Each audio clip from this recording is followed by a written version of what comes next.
Narinig niyo na ba ang kwento tungkol sa 6 Days War na naganap sa Israel noong June 1967? Maniniwala ka ba kung sabihin kong tinalo ng Israel ang pinaghalong puwersa ng mga bansang Ehipto, Jordan, Iraq at Syria?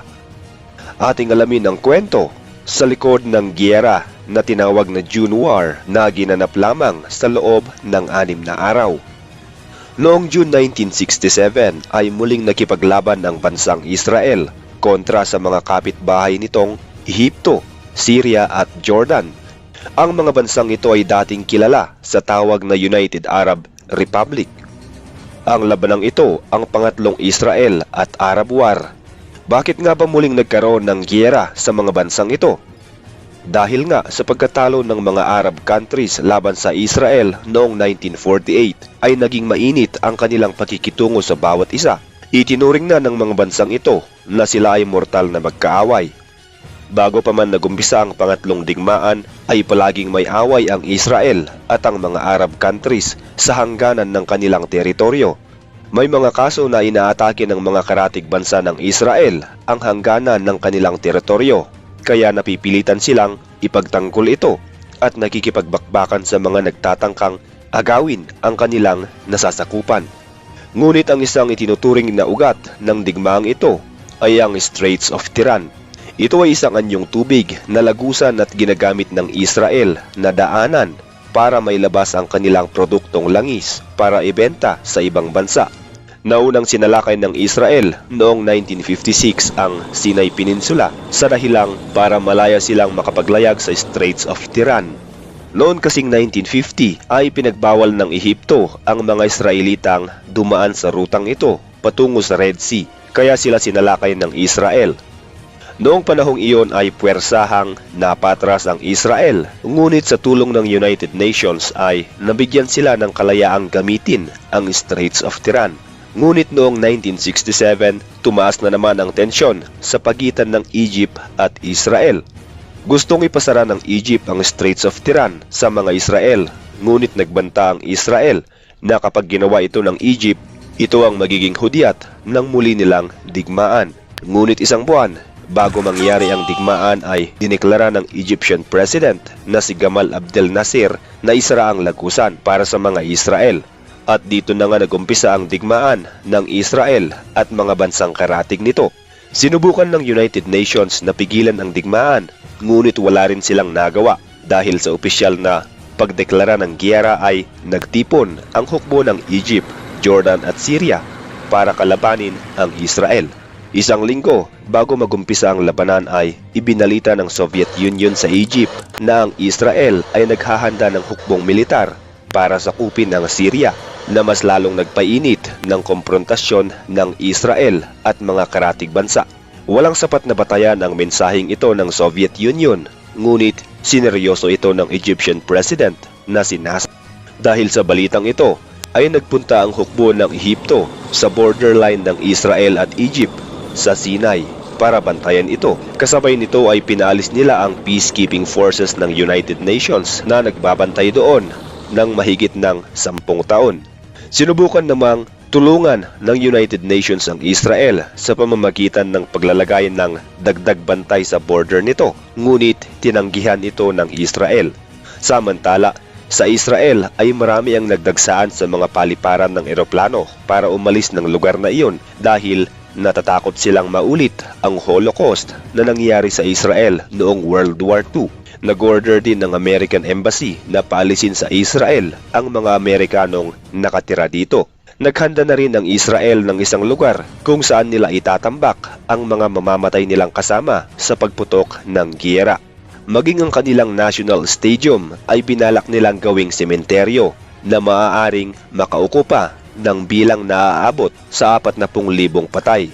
Maging ang Sudan, Iraq at Saudi Arabia ay nagpahayag din na kanilang susuportahan ang kanilang mga kapwa bansang Muslim laban sa Israel, kaya't nag-utos din sila ng hukbong militar para tumulong sa pagpapabagsak ng Israel.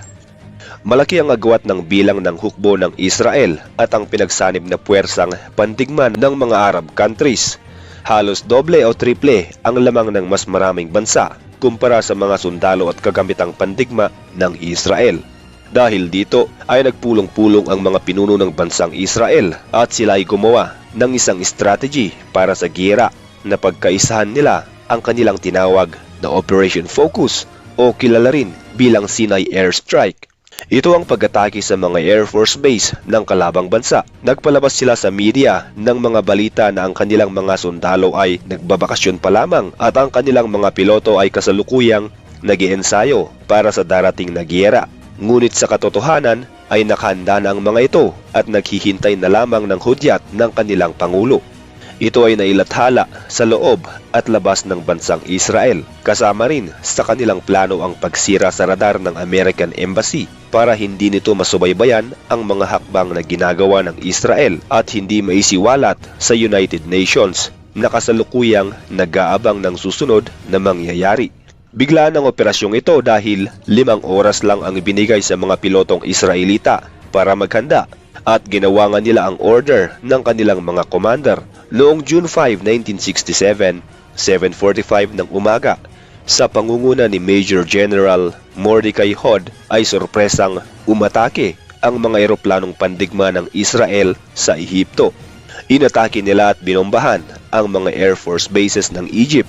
Maraming eroplanong pandigma ng Ehipto ang hindi pa nakakalipad ay pinasabog na ng Israel Air Force. Sunod-sunod ang kanilang ginawang pag-atake at tuluyang nasira at nawalan ng silbi ang Air Force ng Egypt sa loob lamang ng 3 oras. Bilang pagganti ay pinalipad din ng bansang Jordan at Syria ang kanilang mga piloto para atakihin ang Israel. Ngunit sinabayan ito ng Israel sa pamamagitan ng pagbomba rin sa mga Air Force bases ng Jordan at Syria. Pagsapit ng tanghaling tapat ay tuluyang nalupig ang mga puwersang panghimpapawid ng kalabang bansa ng Israel. Umabot sa 452 eroplano ng mga kalabang bansa ang nasira at napabagsak ng Israel Air Force, samantalang umabot naman sa 18 paliparan ng Ehipto ang nasira. Para talunin ang kanilang mga kalaban ay unang sinira ng Israel ang paliparan ng mga eroplanong pandigma ng ibang bansa. Mayroon silang gamit na espesyal na bomba na tinatawag na Anti-Runway Penetration Bomb. Ang bombang ito ay pinasadyang ginawa para sa mga airfields ng mga kalaban.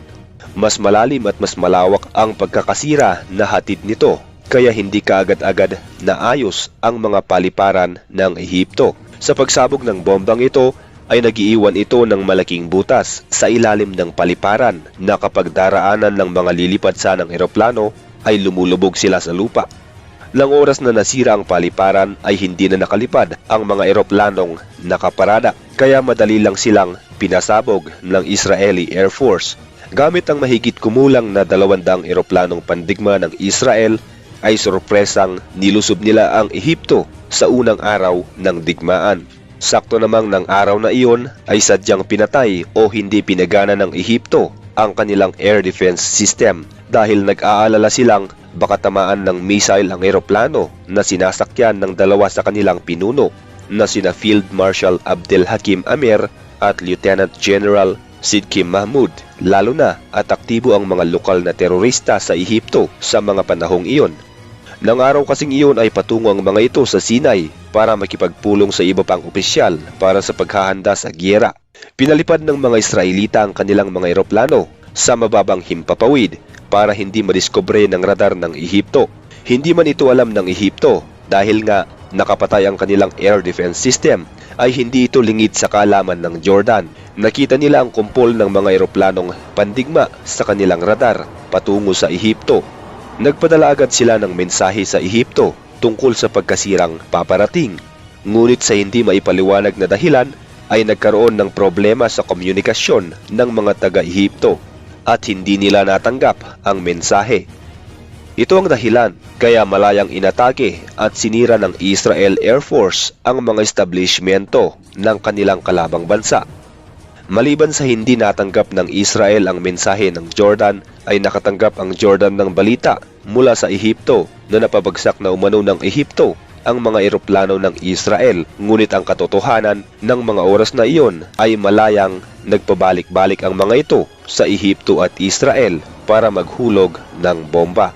Ayon sa iba, Ang pangyayaring ito ay isang hakbang ng Diyos para tulungan ang Israel dahil sa mga pangyayari na hindi inaasahang nangyari sa panahon ng digmaang iyon. Inihalin tulad nila ito sa kasaysayan ni Gideon kung saan pinahintulutan ng Diyos na magkahilo-hilo ang kanilang mga kalaban kaya sila natalo. Ang Operation Focus ng Israel ang may pinakamalaking tulong sa kanilang pagkapanalo laban sa mga bansang nakapalibot sa kanila. Umabot lamang sa 19 na eroplano ang nasira sa panig ng bansang Israel pagkatapos ng operasyong ito, samantalang umabot sa kulang-kulang na 400 eroplano ang nasira sa puwersa ng Ehipto, Iraq, Jordan at Syria. Sinasabi ng ilan na sa unang araw pa lamang ay natalo na ang bansang Ehipto at ang mga kaalyado nito nang malipol ang kanilang puwersa panghimpapawid. Habang abala ang labanan ng mga eroplano ay mainit din ang bakbakan sa border ng Israel at Jordan sa West Bank at sa Israel at Ehipto sa Sinai. Umaabot lang sa 264,000 ang kabuuang bilang ng sundalo ng bansang Israel. Kabilang na dito ang mga reserve na sundalo na nakahalo sa mga civilian. Ang kanilang kagamitan ay mahigit kumulang na 300 eroplanong pandigma at pang-transport at 800 tangke na pandigma. Ito ay malayong-malayo sa bilang ng pinagsanib na puwersa ng kanilang mga kalabang bansa na mahigit kalahating milyon ang sundalo, mahigit 900 ang eroplano at mahigit 2,000 ang tangkeng pandigma. Karamihan dito ay galing sa puwersa ng Ehipto. Sa labanan sa Sinai ay marami ang sundalo at kagamitan ng Ehipto laban sa Israel. 100,000 sundalo at mahigit 900 tangkeng pandigma ang nagbabantay sa border na ito. Dahil dito ay naisip ng Israel na pagtuunan ito ng konsentrasyon kaya ipinaharap nila dito ang karamihan sa kanilang puwersa na umaabot sa 70,000 sundalo at 700 tangke pandigma. Kasabay ng sorpresang paglusob ng Israel Air Force ay binanatan rin ng Israel Defense Force ang grupo ng Ehipto na nakabantay sa Gaza Strip at sa gitnang bahagi ng Sinai Peninsula. Isa rin itong taktik na ginamit ng Israel para may panalo ang giyerang ito maliban pa sa maagang pagpapabagsak ng Air Force ng mga kalabang bansa. Noong mga naunang labanan ay palaging sa bandang gitna at timog ng Sinai Peninsula ang kalimitang battlefield kaya ito ay protektado ng Ehipto. Naglagay sila ng maraming minefields at mga pillboxes pandagdag proteksyon dito. Pinaghandaan nilang depensahan ang mga rutang ito ngunit kabaliktaran ng kanilang ekspektasyon ang nangyari. Unang inatake ng Israel ang pinakahilagang bahagi ng Sinai, ang Gaza Strip. Pinasok nila ang Khan Yunis. Inakala ng Ehipto noong una na ito ay isang distraction lamang para maalis ang kanilang pagbabantay sa timog at sa gitnang bahagi ng Sinai. Ngunit nagkamali sila dahil mula rito ay nagpatuloy ang pagpasok ng hukbo ng Israel papunta sa loob ng Sinai. Sinubukan ng Ehipto na pigilan ng Israel sa pag-atake at nagawa sana nila iyon. Ngunit dahil sa tulong ng pagbobomba ng Israel Air Force ay tuluyang nagdiretso ang mga sundalong Israel sa ruta patungong Arish. Sa rutang ito ay payapa ang mga Israel sa pag-abante papasok sa syudad na ito. Noong una ay tahimik ang paligid dahil wala silang nakitang senyales na may kampo ng kalaban dito. Ngunit nang makalapit na sila ay saka sila inatake ng puwersa ng Ehipto na nakatago sa mga gusaling naroon. Nasa mga balkonahe at sa tuktok ng mga gusali ang hukbo ng taga-Ehipto samantalang nasa kalye ang mga Israelita kaya madali lang silang hinahagisan ng granada o kaya ay pinapaputukan. Nahirapan umano ang mga Israelita dito ngunit nagawa rin nilang makaabante at makontrol ang sitwasyon pagdating ng kanilang reinforcement. Pagkatapos ay nahati ang grupo ng mga Israelita.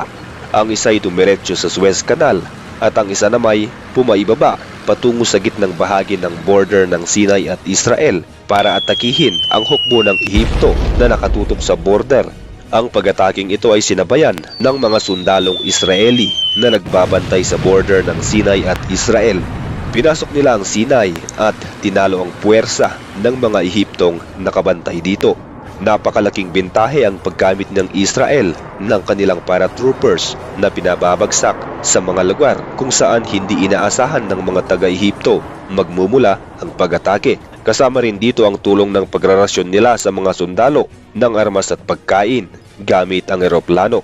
Ito ang mga dahilan ng pagkatalo at pagkasira ng depensa ng taga-Ehipto, kaya patuloy at mabilis ang paglusong ng puwersa ng Israelita papasok sa Sinai. Malakas pa rin ang puwersa ng Ehipto sa Sinai, ngunit nabalitaan ng kanilang pinuno ang pagbagsak ng mga Ehiptong nagbabantay sa border ng Sinai Peninsula at Israel, kaya nagpatawag ito ng retreat order. Umatras nga ang hukbo ng Ehipto, ngunit sa pag-atras na ito ay mas lalo silang nalagasan ng mga tauhan at mas lalong humina ang kanilang depensa. Sa Bin-Gafgafa ay nagtipon ang mga umatras na puwersa ng Ehipto at dito sila nakipagbakbakan sa mga sumusugod na Israelita. Ngunit dahil lamang sa Air Force ang mga Israelita ay madali nilang natalo ang mga taga-Ehipto. Muling umatras ang mga taga-Ehipto, ngunit ibang estratehiya na naman ang ginamit ng Israeli Defense Forces. Nagabang sila sa mga lagusan palabas ng Sinai papunta sa Ehipto. At dito nila tinambangan ang mga tumatakas na sundalo ng Ehipto. Dito ay pinabalitang mahigit 10,000 sundalong taga-Ehipto ang namatay sa isang araw. Noong ika-9 ng Hunyo 1967 ay tuluyang natalo ang bansang Ehipto laban sa Israel, at dito ay nakialam na rin ang United Nations para sa opisyal na pagtatapos ng digmaan ng Ehipto at Israel. Kahit natalo na ang Ehipto, ay kasagsagan pa rin ng bakbakan sa border ng Israel at Jordan sa West Bank. Ang West Bank ang kinaroroonan ng City of Jerusalem. Ito ay nasakop ng Jordan noong 1948, noong unang laban ng Israel at Arab countries. Bago pa man nagumpisa ang digmaan ay sinubukan na ng Israel na makipagkasundo sa Jordan para sa kapayapaan sa pamamagitan ng United Nations. Ngunit mas pinili ng Jordan na sundin ang udyok ng Ehipto at Syria na durugin ang Israel. Inutakan kasi ng Egyptian President na si Nasser ang hari ng Jordan na si Hussein. Medyo diskumpiyado ang pinuno ng Jordan na si Hussein na makipaglaban sa Israel, ngunit dahil sa panggigit-git sa kanya ng Syria at Ehipto ay napilitan din siyang sumabak sa giyera. Para tuluyan siyang makumbinsi ay nagsinungaling si Nasser sa pamamagitan ng pagbibigay ulat kay Hussein na napabagsak na ng Ehipto ang hukbong panghimpapawid ng Israel at nagsisimula na silang lumusob dito. Noong June 5, 1967 ay inatake ng Israel ang Ehipto sa pamamagitan ng kanilang tinawag na Operation Focus. Nang mabalitaan ito ng Jordan at sinabayan pa ito ng false report mula sa Ehipto na nananalo na sila, ay napagdesisyonan ni Haring Hussein ng Jordan na sumali sa digmaan. Pinalipad ng Jordan ang kanilang eroplanong pandigma at binomba ang hukbo ng mga Israelitang nagbabantay sa border ng West Bank at Israel. Kasunod rin nito ang paggamit ng mga pampasabog laban sa ground forces ng Israel. Bilang pagganti, inatake ng Israel Air Force ang paliparan ng bansang Jordan at ilang paliparan ng Syria. Dalawang batch ang pag-ataking ginawa ng Israeli Air Force. Ang unang wave ang nagpasabog ng mga paliparan at mga tower ng bansang Jordan para mapigilan ang pagpapalipad ng mga ito ng kanilang mga eroplano. Ang sumunod na wave naman ng Israeli Air Force ang tuluyang sumira ng mga eroplanong pandigma at sasakyang panghimpapawid ng Jordan. Sa paraang ito ay nagawa nilang makontrol ang labanan sa himpapawid. Noong unang araw ng pagputok ng digmaan ng Israel at Jordan, ay kasalukuyang nakalaan ang atensyon ng Israel sa pagsakop at pagtalo sa grupo ng Ehipto sa Sinai. Kaya tanging depensa ang kanilang ginagawa laban sa pag-atake ng Jordan. Iniiwasan din ng mga Israelita na gumamit ng malalakas na armas at pampasabog laban sa Jordan para maiwasang masira ang itinuturing nilang sagradong bayan, ang Jerusalem. Tanging mga paratroopers ang ginamit ng Israel para ma-occupy nila ang ilang parte ng Jerusalem. Di nagtagal ay nanalo ang Jerusalem kontra sa Ehipto, kaya ang mga reserve na sundalo ay pinapunta sa West Bank para bigyang reinforcement ang kanilang hukbo doon. Sa labanan sa lupa ay mas marami ang tangkeng pandigma ng Jordan laban sa Israel. Ngunit dahil kontrolado na ng Israel ang himpapawid, ay madali lang nilang nalupig ang mga tangkeng pandigma ng Jordan. Bago pa man ito mangyari ay una nang nagpadala ng isang batalyon ang bansang Jordan sa Government House sa Jerusalem at pwersahang itinake over ang pamamahala rito mula sa United Nations Observer na nakatalaga doon. Dahil dito ay ito ang unang pinagtuunan ng Israel ng atensyon para bawiin sa kamay ng Jordan. Sa tulong ng mga paratroopers gamit ang kanilang sasakyan panghimpapawid ay pinaligiran nila ang Jerusalem. Nagkaroon ng matinding labanan dito, ngunit sa bandang huli ay ang bansang Israel pa rin ang nagtagumpay. Binalak pa umano ni Hussein na ipagpatuloy ang pakikipagdigma sa Israel at depensahan ang West Bank para hindi tuluyang maangkin ng Israel ang lugar na ito. Lalo pa at nalaman nito ang balak ng United Nations na mag-order ng ceasefire. Inaasahan ni Hussein na kapag nagkaroon ng ceasefire ay mapapas sa kanya ang West Bank. Ngunit nalaman din ito ni Moshe Dayan ng Israel kaya pinaspasan nito ang pag-utos sa mga Israelita na sakupin ng West Bank, lalo na ang Jerusalem. Kaya noong June 7, 1967 ay tuluyang pinatras ni Hussein ang kanyang mga tauhan. Nilisan nila ang Jerusalem, Bethlehem, Hebron at mga karatig na lugar. Kaya nakuha ito ng Israel nang walang naganap na labanan. Sa hindi inaasahang pangyayari ay nasakop ng Israel ang West Bank kung saan mas lalong lumawak ang kanilang teritoryo ng taong iyon. Noong June 9 naman ay nasimulan ang opisyal na labanan ng Israel at Syria. Kahit na may mga pasulpot-sulpot na putukan ng Syria at Israel mula June 5 hanggang June 8 ay hindi pa sila seryosong naglalaban. Kagaya ng ginawa ng Israel laban sa Jordan noong kasagsagan ng kanilang opensa laban sa Ehipto ay tanging depensa lang ang kanilang ginawa sa Golan Heights. Ito ang lugar kung saan umaatake ang mga taga-Syria. Noong June 5, dahil sa false report na inilathala ng Ehipto na tinatalo na nila ang Israel, ay naudyukan ang leader ng Syria na atakihin ang hilagang bahagi ng Israel. Nagpalipad sila ng 12 eroplanong pandigma at binombahan ang ilang kampo ng Israelitang nakabase sa Galilee. Natunugan ng Israel ang pag-ataking ito at gamit ang Israel Air Force ay napatigil nila ito at napabagsak ang 3 Syrian fighting planes at 2 eroplano ng Lebanon na kasabay na umatake ng Syria at Jordan. Kinagabihan ng araw ding yaon ay gumanti ang Israel at pinasabog nila ang karamihan sa mga paliparan at mga eroplano ng Syria. Dito napagtanto ng Syria na hindi totoo ang ibinalita sa kanila ng Ehipto na tinatalo nila ang Israel. Noong June 6 ay sinubukan ding umatake ng puwersa ng Syria sa Tel Dan, ang pinakadulong hilaga ng Israel, ngunit di rin sila makapasok at makaatake dahil maliban sa mga eroplano ng Israel na bumobomba sa kanilang hukbo ay may problema din sa kanilang komunikasyon.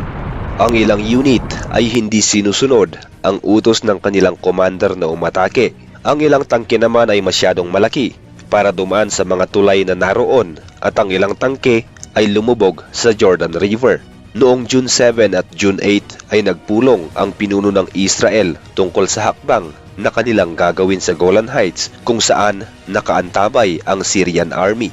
Dito ay nahati-hati ang kanilang opinyon. May mga leader na gustong atakihin ang hukbo ng Syria at mayroon ding hindi pumayag. Isa na dito si Dayan dahil naisip nitong maraming sundalong Israelita ang mamamatay bago nila ma-occupy ang lugar na ito. Ngunit dahil sa intelligence report na kanilang nasagap na sinabi umano ng Egyptian leaders sa Syria na tanggapin nito ang ceasefire ay lumakas ang kanilang loob na sugurin ang Golan Heights. Hindi nga nagtagal ay naglathala ang Syria ng ceasefire acceptance, ngunit binaliwala ito ng Israel. 4 na oras pagkatapos ideklara ng Syria ang ceasefire ay inutusan ni Dayan ang hukbong Israelita na sumugod patungong Golan Heights kahit na walang abiso ang kanilang gobyerno. Nahirapan ng pag-atake ang Israel sa Golan Heights dahil nga sa kanilang posisyon na mas mataas ang bundok na kinaroroonan ng mga Syrian Army. Ang Israel ay patuloy lang sa pagkabante kahit na malakas ang depensa ng Syria. Hindi naman sila makaatras dahil ang kanilang mga kasama na sumusunod sa kanila ay diretso lang ang pagkabante at hindi rin sila makapunta sa ibang direksyon dahil makipot ang kanilang dinaraanan at sila'y napapaligiran ng hukbo ng Syria. Naiulat pa ritong 3 tangke ng Israel ang pinasabog ng mga taga-Syria habang umaabante. Ngunit dahil sa tulong ng Israel Air Force ay nagawa nilang makaganti sa pagpapasabog sa sasakyang pandigma ng Syria. Hindi nga nagtagal ay nagawa nilang makapasok sa unang depensa ng Syria. Kalimitang malapitan ang labanan dito. Sa ganitong sitwasyon ay mas lamang ang mga sundalong Israelita dahil sa gamit nilang Uzi na mas madaling gamitin pag malapitan kumpara sa gamit ng Syrian na AK-47. Nagpatuloy ang labanang ito sa loob ng 7 oras at kinagabihan ng June 9 ay tuluyang nakapasok ang 4 na brigada ng sundalo ng Israel sa teritoryo ng Syria. Sa gabi ring iyon ay walang sinayang na oras ang Israel dahil patuloy ang pagpasok ng reinforcement sa kanilang ginawang kampo. Inilabas nila ang mga nasugatan at naghanda sa anumang retaliation ng Syria. Sa pagsikat ng araw ng June 10 ay nakapwesto na ang Israel para sa muling pag-atake sa second line of defense ng Syria. Ang kanilang kagamitang pandigma na naunang nagamit laban sa Ehipto at Jordan ay naka-refuel na at may dalang bagong supply ng armas. Maging ang mga sundalong nasugatan sa unang pag-atake sa pag-akyat ng Golan Heights ay napalitan na ng bagong hukbo. Ngunit bago pa man sila tuluyang muling umatake ay nakapagdeklara na ng ceasefire ang United Nations at dito tumigil ang digmaan. Noong June 10 ay may mga naiulat ding pangyayari na naabutan na ng mga Israelita na sadyang pinasabog ng mga taga-Syria ang kanilang mga kampo at sinunog ang kanilang mga dokumento para hindi makuha ng mga Israelita at saka inabandona ang kanilang pwesto. Noong June 10 ay opisyal na tinalo ng Israel ang 3 bansa na karatig nito. At ito nga ang konting impormasyon tungkol sa labanang naganap noong digmaan ng Israel at Arab countries na kilala rin bilang the June War.